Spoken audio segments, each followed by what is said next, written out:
vamos ler 2 Samuel, capítulo de número 6. 2 Samuel 6 e o verso 17. Dá um tempinho para que os irmãos localizem. 2 Samuel, capítulo 6 e o verso 17. E introduziu a arca do Senhor, a puseram no seu lugar, na tenda que Davi lhe armara, e ofereceu Davi holocaustos e ofertas pacíficas perante o Senhor. E acabando Davi de oferecer os holocaustos e ofertas pacíficas, abençoou o povo em nome do Senhor dos Exércitos. O que o Senhor colocou no meu coração, vou me basear nesses dois versículos, ou nessas duas passagens bíblicas ao qual li. Queridos, eu quero discorrer um pouquinho sobre a presença de Deus. E vou falar, buscando aqui, dentro desse texto, um pouquinho sobre alguns elementos, e depois quero citar 3 formas que possamos utilizar, que devemos utilizar, para atrair a presença de Deus. Amém? Então, vou discorrer um pouquinho sobre isso. No texto que nós lemos, e você leu comigo, lá no Crônicas, nós vemos que o texto está falando de um utensílio, de algo, em que Davi sentiu falta, porque no versículo diz assim: vamos buscar algo que não fomos em outro momento. Para explicar melhor, Davi se refere à arca da aliança, a arca do concerto, ou a arca de Deus. E ele diz que em outro momento, ou na época de Saul, não buscaram a arca, que havia se perdido. Portanto, ele convoca e ele vê ou recebe conselhos dos príncipes, dos seus generais, dos mais experientes, e ele convoca a congregação, convoca o povo para esta espécie de assembleia, para ver se realmente iriam buscar. E o povo concorda, isso está no texto, e o povo concorda. Então eles vão buscar a arca. Mas por que a arca? E quando leio o texto eu me pergunto, por que a arca? Não poderia construir outra? Não poderia buscar outra forma? Porque a arca continha o bem mais precioso para o povo na época. A arca continha. O que ela continha, pastor? Ela continha a presença de Deus. Por si só, aí está a solução. Por que buscar a arca? Porque a arca representava Deus na figura ali, em pessoa, como se Deus estivesse em pessoa. A arca representava isso. Então a presença de Deus naquele lugar era uma peça valiosíssima e importante para o povo da época, para Israel. Tão valiosa que houve guerras por causa da arca, houve batalhas, pessoas morreram por causa da arca. E nos textos em que lemos, e depois um pouco antes do texto em que li, de 2 Samuel, você vai ver dois personagens tocando na arca, ou no carro de boi que transportava a arca, e morrendo. Então era um utensílio preciosíssimo, que estava no meio do povo, entre o povo, para representar a presença de Deus naquele lugar. Dentro da arca continha 3 coisas, por assim dizer: a lei, que era as tábuas da lei, continha a vara que floresceu e continha também uma taça ou um pote, para nós entender melhor, com maná dentro. Eram os 3 utensílios que estavam dentro da arca. E o interessante aqui, desses 3 utensílios, e eu quero rapidamente traçar aqui aos irmãos. A primeira é as leis, os preceitos. As leis e os preceitos norteavam, e até hoje norteiam, a vida, a sociedade, a convivência. As nossas leis diárias norteiam a nossa convivência. Sem leis, o povo, a sociedade é desorganizada. Nós nos desorganizamos. É por isso que é necessário a lei, e a prática da lei e o respeito a ela.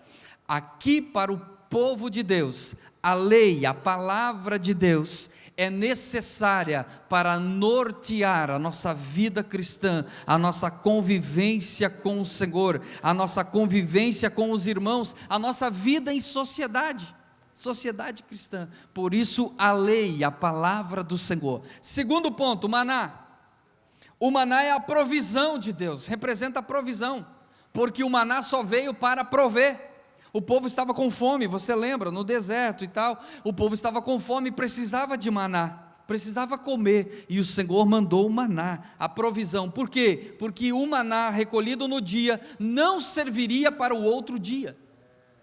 É a provisão, tudo que é provisão do Senhor é para aquele dia, é para a sua necessidade, é para aquela hora. Deus provê para nós, aleluia, Ele é o provedor, está no texto, o Senhor provê. Então, as leis norteavam, os preceitos norteavam a vida, a sociedade, a comunidade. As leis de Deus nos norteiam. O maná representa as provisões de Deus para nós, diariamente, nutre e sustenta a nossa vida espiritual. É a palavra de Deus, mais uma vez, chegando até nós. E o terceiro, a vara florescida. A vara florescida é a vida frutífera, é o quanto estamos florescendo, frutificando no Senhor. É a vara florescida que estava dentro da arca. Falei de 3 itens que estão dentro da arca. Portanto, a arca é composta desses 3 utensílios para quê, pastor? Para que a presença de Deus se manifestasse, para que a presença de Deus estivesse ali.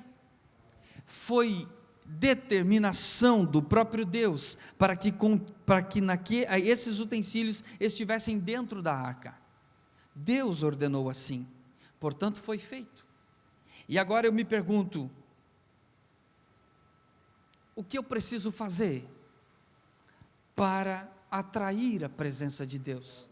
Se na arca eu já tenho as leis e os preceitos, eu já respeito, eu já dou atenção, eu pratico, eu cuido, eu zelo pelas leis e os preceitos de Deus, eu sei que diariamente o Senhor tem provisões, entendo isso, espero por isso, confio nisso, e também estou florescendo, estou frutificando, estou ganhando almas, estou discipulando, estou evangelizando, eu estou florescendo, os frutos do Espírito também são vistos em mim.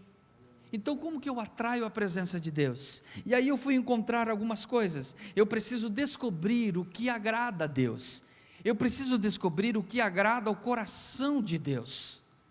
Como eu vou tocar o Senhor? Eu preciso descobrir isso. Logo eu começo a pensar no culto, no momento do culto.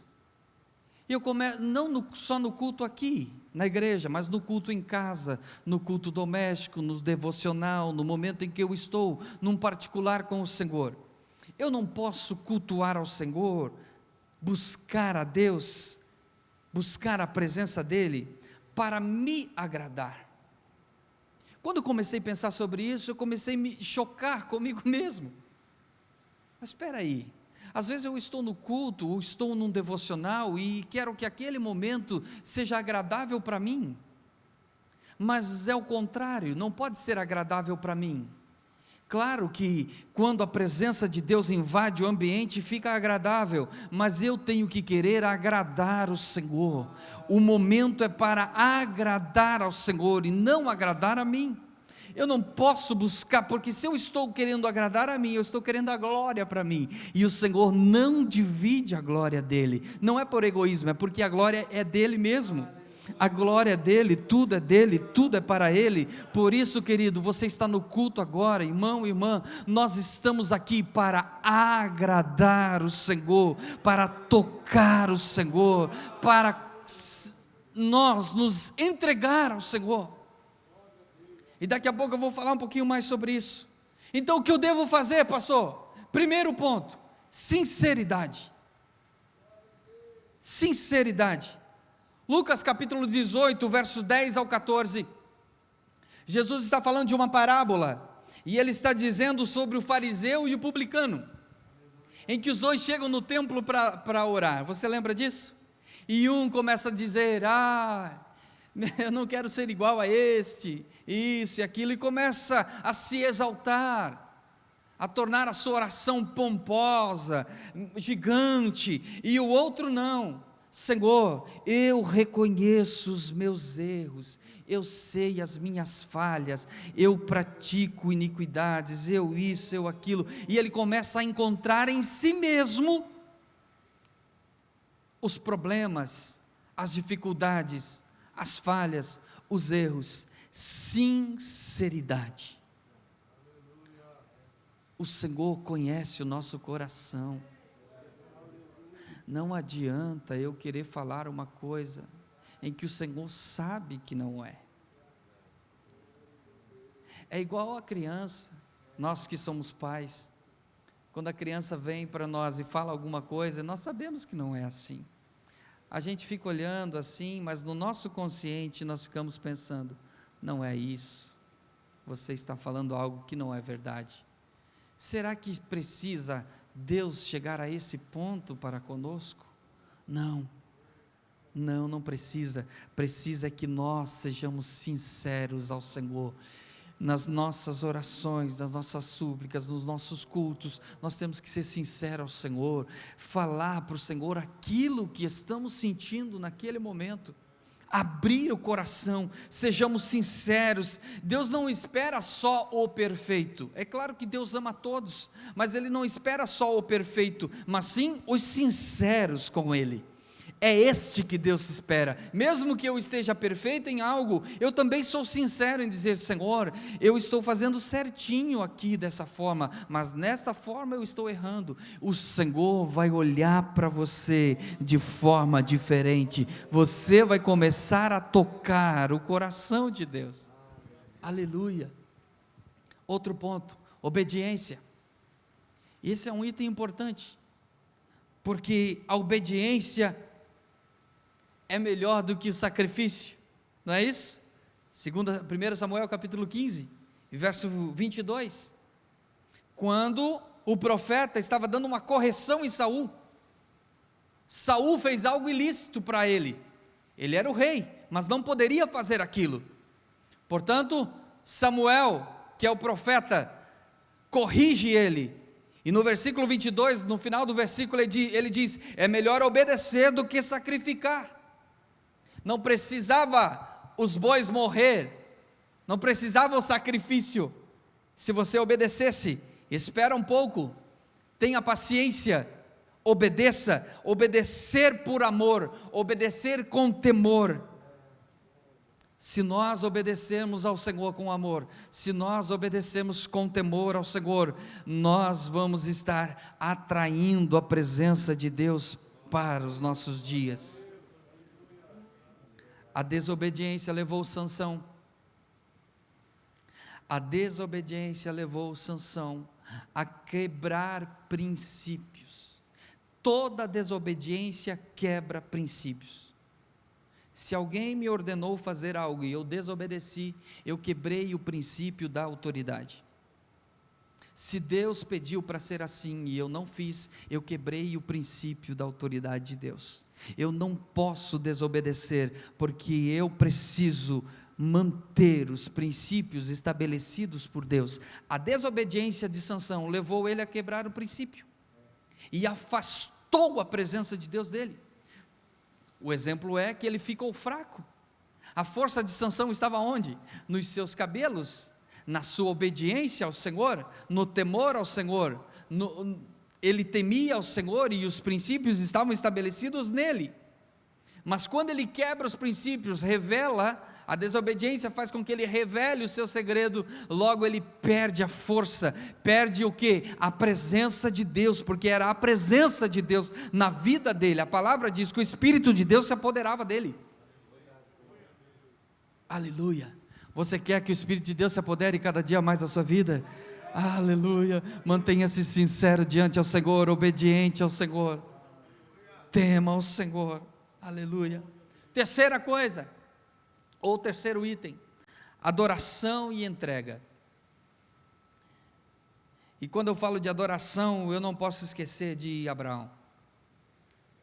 Adoração e entrega. Gênesis capítulo 22, do versículo 5 ao versículo 9, Deus pede Isaque para Abraão.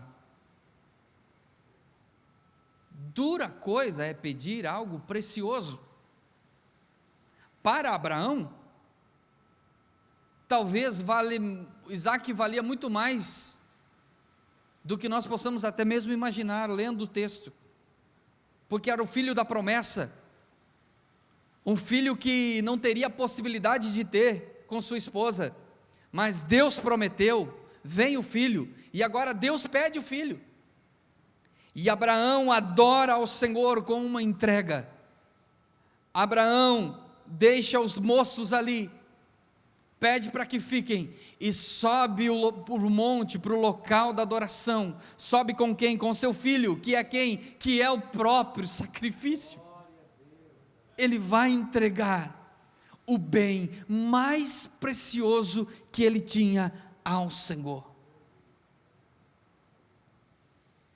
É obediência, mas é adoração e entrega. Ele entregaria o que lhe valia mais, ele estava rendido, o coração de Abraão estava entregue a Deus. E quando eu vejo o texto de Abraão, eu percebo que Abraão, apesar de o Senhor lhe dar uma promessa que era tão almejada, tão esperada por ele, tão buscada por ele, o coração não estava ali, porque quando o Senhor pede, ele entrega. O coração de Abraão estava no Senhor. Olha o aprendizado que nós temos aqui, queridos. Deus vai te dar, Deus pode te dar, Ele vai fazer tudo que o Senhor já fez, mas o teu coração tem que estar no Senhor. O teu coração tem que estar nele. Se não estiver nele, querido, nós estaremos desviando o foco. Entrega ao Senhor o coração, confia nele, Ele vai fazer o restante. Aleluia. Abraão entregou ao Senhor, estava rendido. Abraão tocou o coração de Deus. Abraão não buscou da sua própria vontade, mas sim agradar ao Senhor. Se o Senhor pediu, eu vou entregar ao Senhor. Nós precisamos constantemente buscar atrair a presença de Deus. É um privilégio ter a presença de Deus. Davi fez de tudo para buscar. Ele vai, traz até uma altura, não consegue ir até o final. A arca fica na casa de Obed-edom, fica lá por um tempo. Pelo tempo que fica lá, a casa de Obed-edom prospera. A casa edificada, tudo prosperava. As riquezas de Obed-edom aumentou muito. Por quê? Porque a presença de Deus estava ali. Você quer que a sua casa aumente, que tudo melhore, que tudo vá bem na sua casa, na sua família, nos seus negócios, na sua vida espiritual, que tudo vá progredindo. Atraia a presença de Deus para o seu lar, atraia a presença de Deus para a sua vida, atraia a presença de Deus para os seus devocionais com o Senhor. para o seu culto com o Senhor. Atraia, busca o Senhor. Gênesis capítulo 17, verso 1, Deus faz um pedido a Abraão, quando faz promessas a ele. Deus faz um pedido a Abraão. Qual é o pedido, pastor? Anda em minha presença, ser perfeito. Aleluia. Talvez é isso que falte o Senhor fazer a nós. Ande em minha presença. Nós queremos andar em tantas outras coisas e esquecemos que a presença do Senhor é que nos norteia, é a presença do Senhor que dá as direções, é quando estamos na presença dEle que Ele diz, é assim, é assado, faça isso, faça aquilo, porque nós estamos baseados naquilo que o Senhor colocou, predispôs a nós. Aleluia. Ande em minha presença, ser perfeito. Salmo 84. Eu quero ler Salmo 84. Abra na sua Bíblia. Salmo de número 84.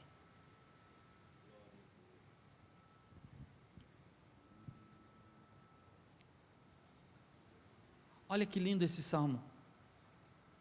Quando o salmista diz: quão amáveis são os teus tabernáculos. A presença do Senhor se manifestava onde? No tabernáculo. O salmista estava dizendo quão amável é aquele momento, está naquele lugar, quão amáveis são os teus tabernáculos, Senhor dos exércitos. A minha alma está anelante e desfalece pelos átrios do Senhor, o meu coração e a minha carne clamam pelo Deus vivo. Aleluia.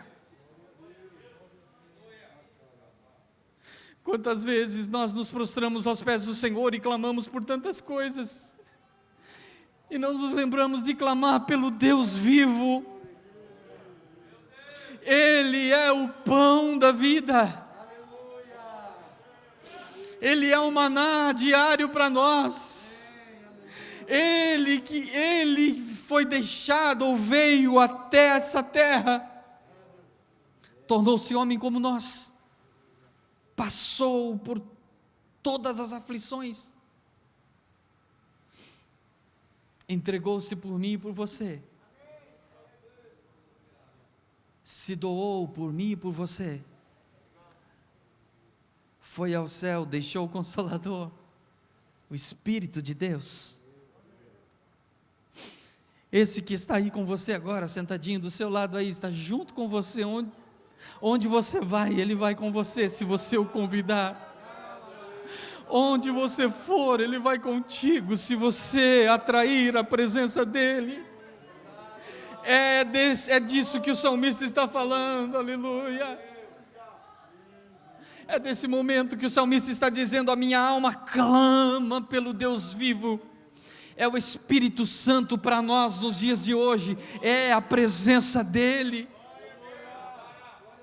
É quando nos sentimos às vezes longes, distantes. Não aconteceu isso com você ainda? Parece que às vezes nós estamos um pouco perdidos, às vezes até a rotina do dia a gente se atrapalha. Isso já aconteceu comigo, mas naquela hora nós devemos lembrar que o amado e doce Espírito Santo está bem do nosso lado, nós só precisamos falar com Ele e dizer: doce Espírito Santo, conduz, me orienta, a minha alma, a minha carne clama por Ti, aleluia. Aí o salmista continua: até o pardal encontrou casa, andorinha ninho, está falando da provisão, aqui, encontrou ninho para si, para sua prole, junto dos seus altares, Senhor dos exércitos, Rei meu e Deus meu. Olha o que diz o verso 4: bem-aventurado os que habitam em tua casa. Aleluia. O salmista não está falando da casa de madeira, de alvenaria, não, ele está falando desta casa, onde a presença de Deus está. É aí no seu coração, é aí na sua vida, onde a presença de Deus está. Bem-aventurados que habitam em tua casa, louvar-te-ão continuamente. Aleluia.